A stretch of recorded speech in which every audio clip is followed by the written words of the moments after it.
Di masa Rasulullah masih hidup, ada seorang pria yang selalu ditolak kehadirannya oleh seluruh penduduk kota. Dia dikucilkan. Namun, saat ia wafat, manusia paling agung, Rasulullah Shallallahu Alaihi Wasallam, secara langsung turun ke liang lahat untuknya. Sang Nabi meneteskan air mata, mendekap tubuhnya, seraya bersabda bahwa pria ini adalah bagian dari diri beliau, dan beliau adalah bagian darinya.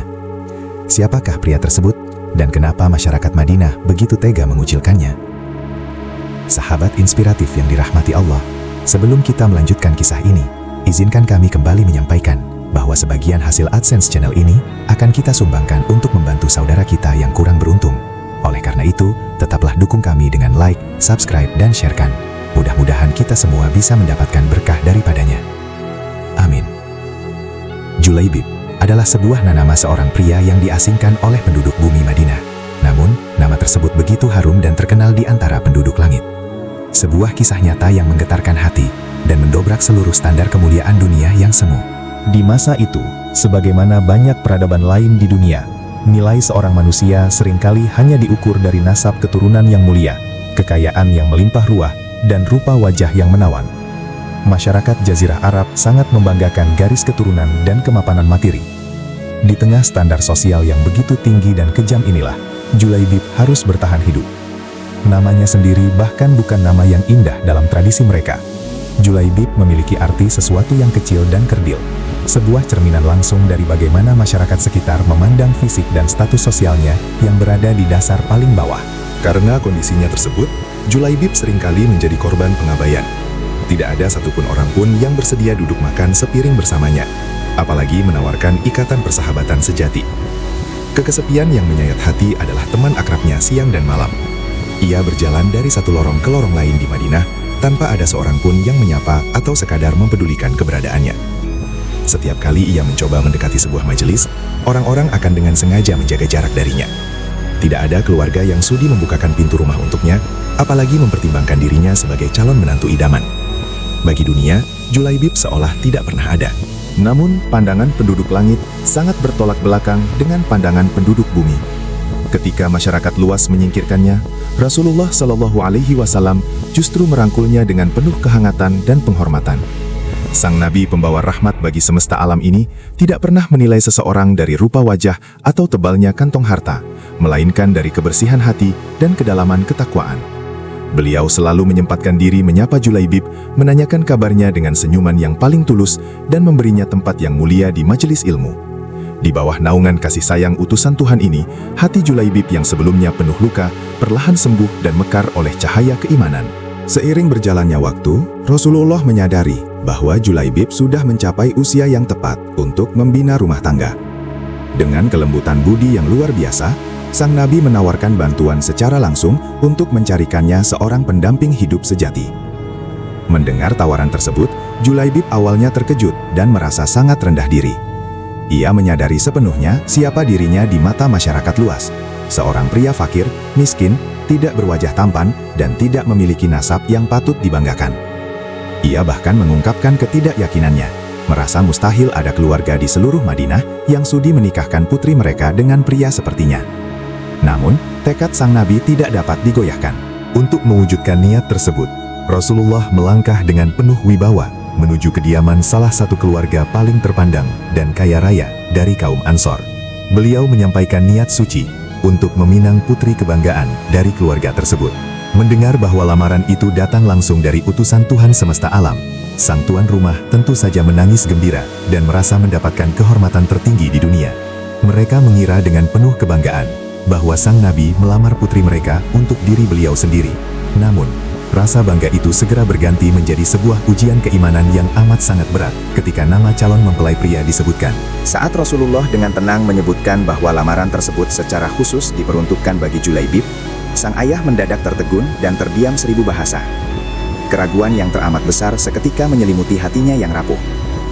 Ia memohon izin untuk meminta waktu berunding terlebih dahulu dengan istrinya di dalam rumah. Sang istri pun segera memberikan reaksi penolakan yang keras dan emosional. Bagaimana mungkin putri kesayangan mereka yang sangat cantik, cerdas, dan berasal dari keturunan bangsawan mulia, diserahkan begitu saja kepada seorang pria fakir yang selalu diabaikan oleh seluruh kota?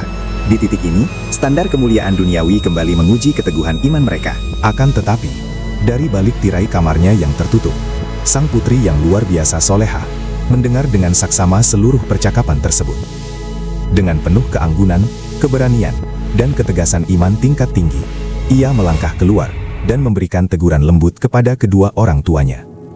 Ia mengingatkan mereka dengan suara bergetar bahwa sama sekali tidak pantas bagi seorang mukmin sejati untuk menolak ketetapan atau tawaran yang datangnya langsung dari Rasulullah.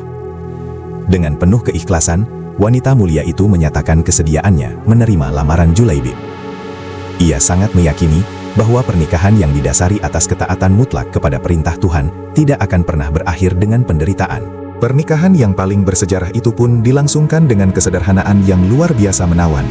Tidak ada pesta perayaan mewah, tidak ada unta yang disembelih, atau perhiasan emas yang menggunung, namun para malaikat di langit bersorak merayakan penyatuan dua jiwa yang mulia ini. Rasulullah secara khusus memanjatkan doa mustajab untuk sang istri agar Tuhan mencurahkan kebaikan yang berlimpah tiada putus kepadanya dan menjauhkan kehidupannya dari segala bentuk kesempitan ekonomi. Julaibib, pria yang seumur hidupnya hanya merasakan pahitnya hinaan dan penolakan, akhirnya pada malam itu merasakan manisnya cinta suci, penghormatan, dan tempat berpulang yang damai.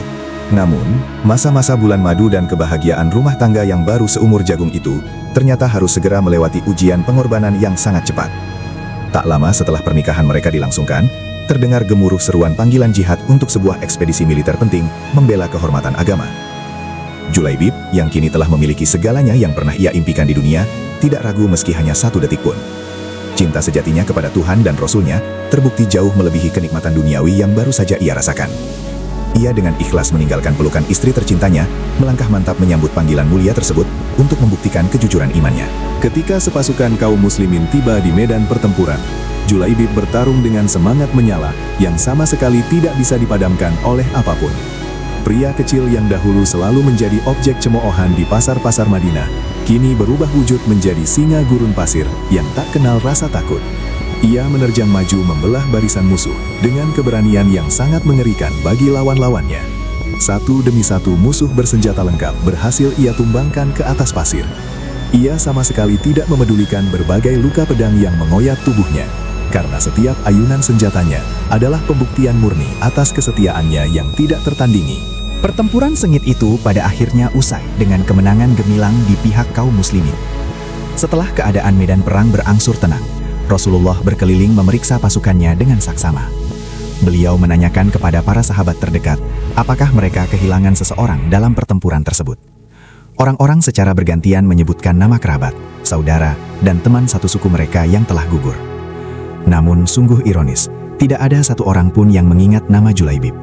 Keberadaannya seolah kembali terhapus oleh pandangan manusiawi.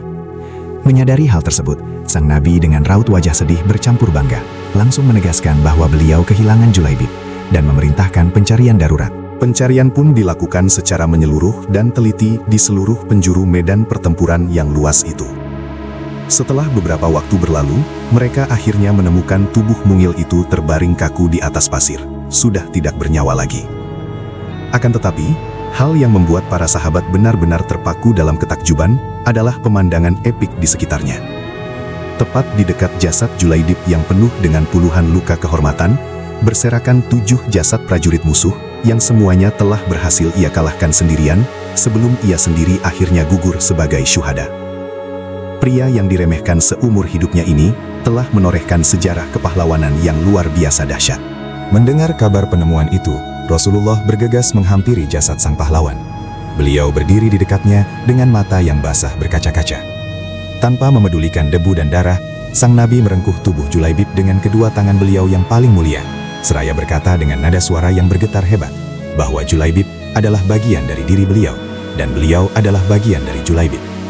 Bahkan lebih dari sekedar ucapan, Rasulullah tidak mengizinkan orang lain mengurus jasadnya. Sang Nabi sendirilah yang turun ke dasar liang lahat, menjadikan lengan suci beliau sebagai alas baring terakhir bagi pria fakir ini. Sebuah penghormatan paling paripurna. Kisah hidup Julaibib akan selalu menjadi tamparan keras sepanjang zaman bagi siapa saja yang masih mengukur nilai seorang manusia semata-mata dari rupa wajah, tumpukan kekayaan, dan tingginya jabatan. Kehidupannya mengajarkan kita sebuah kebenaran mutlak bahwa seseorang mungkin tidak pernah diundang di pesta-pesta megah dunia, tidak dipandang sebelah mata oleh manusia, dan tidak memiliki harta untuk dibanggakan. Namun, jika hatinya selalu bertaut teguh pada ketaatan kepada Sang Pencipta, maka namanya akan terus dielu-elukan dengan takzim oleh para malaikat di langit. Kemuliaan sejati pada akhirnya bukan milik mereka yang rupawan, melainkan mereka yang paling bertakwa.